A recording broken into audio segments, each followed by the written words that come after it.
Hey guys, Fish Guy here, doing a care sheet video on the iridescent shark. Now these guys are huge, mammoth monster fish, so beware when you get these guys that they're cute, cuddly size in the aquarium, which is usually only about 2 inches.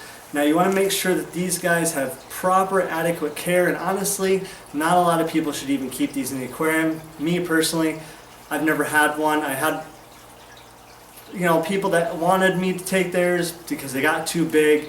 But I don't believe these guys can get the adequate size in a home aquarium, and that's definitely true because they do reach about 4 feet and live about 20 years.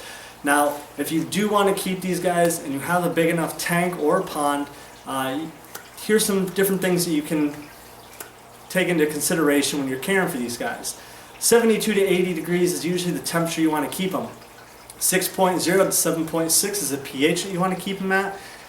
And like I said, with any of these fish, really, it can really take a huge fluctuation as long as you're not changing it when they get in the aquarium.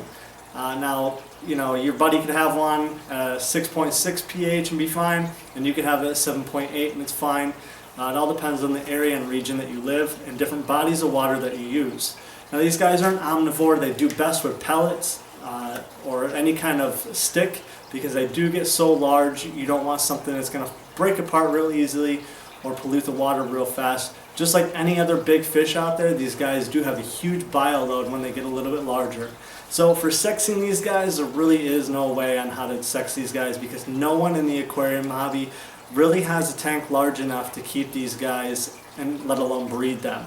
And they are a schooling fish, so that's what makes this even more difficult. Could you imagine 6 or 8 4-foot iridescent sharks in your tank? That's going to be a huge tank. Now, recommendation on a tank or basically a public aquarium is this. A lot of people say about 3,000 gallons. Now here's a good guideline to go with. Usually about a 40 to 50 foot tank is what you're going to need to get the maximum potential out of these guys. That's pretty much like a semi-truck's trailer. Now that's huge. No one has anywhere to put anything like that. Maybe if I sectioned off one section of my basement and completely took up 1/4 of my basement, then I could do an aquarium big enough like that. But even then, that'd be even ludicrous. So these guys are very skittish. You want to keep that in mind as well. They are known as a tank breaker. I've seen people with these in their tanks. I've seen a 75-gallon tank with an iridescent shark in it, and the shark got scared, basically smashed in and cracked the whole side panel of the aquarium and sprung a leak everywhere. So that's why they aren't recommended. They have a very hard head. A lot of the times these guys have scars and battle wounds on their face or right between their eyes from smashing the tank. So, little neat information about these guys. In the wild, they are basically a fish that migrates for breeding. They actually migrate upstream, usually around May to July, to breed during the flood season, of course, just like any other fish, because that's when you have an overabundance of food and they know that the babies can survive. Now what's unique about these guys is juveniles start off with a gray and like a blue stripe down the side. As they get older, they turn almost to like a dark gray, almost a jet black for some of them. They look like a baby black hammerhead shark, which is really, really nice and really, really pretty. If you haven't seen one, check it out.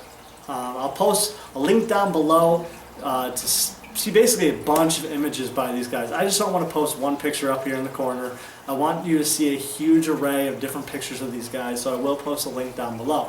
Now, you want to keep in mind, like I said, not putting these guys in the aquarium because they only usually reach about 14 inches, sometimes even just 10 inches, and what happens is that aquarium is too small, so it stunts their growth.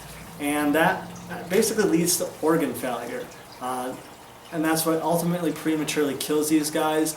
Pretty much the equivalent of it would be taking you as a 6-year-old, putting you in a full body cast, and letting you grow up to about 15 years old.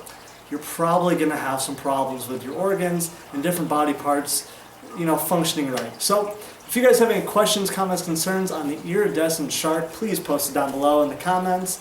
Check out all my other videos, subscribe to my channel, like this video, share it, do all that fun stuff. So if you have any questions or need any aquarium supplies, check out my website at mafishguy.com.